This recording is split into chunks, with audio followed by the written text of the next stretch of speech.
Protests erupted throughout the Islamic world after the public burning of a Quran in Sweden last month. Prime Minister Ulf Kristersson said while the burning was deeply disrespectful, it was protected under freedom of expression.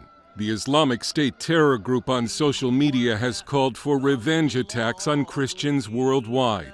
The Muslim holy month of Ramadan begins March 23rd, and last year's observance saw 42 ISIS terror attacks in just 3 days.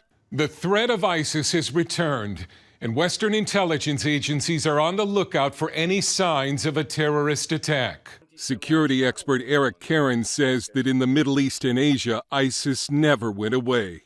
They have approximately 16,000 fighters between Iraq and Syria. They control 6 million people in that region. They have franchises throughout the world.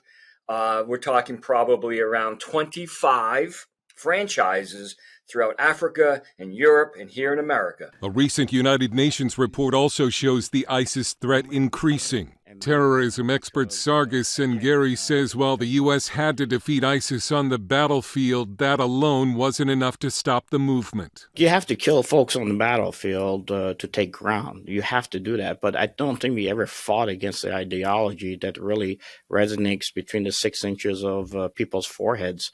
So it will continue to fight, and it will continue to take territory. It will continue to force individuals to either convert or basically, die in the process. Tina Ramirez with the humanitarian group Hardwired Global calls the resurgence of ISIS a nightmare for both Christians and Muslims in the Middle East.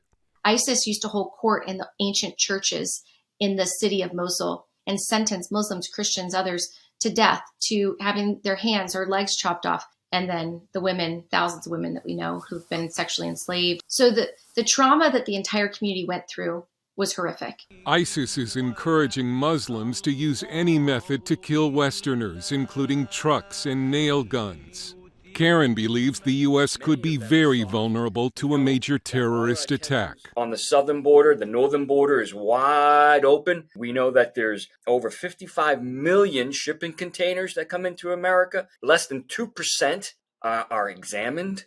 We need to take the gloves off and understand that this threat's not going away. It's only increased in the last few years. The idea that they don't want to attack us again like a 9/11, but even bigger, is foolish. They want to destroy America. Dale Hurd, CBN News.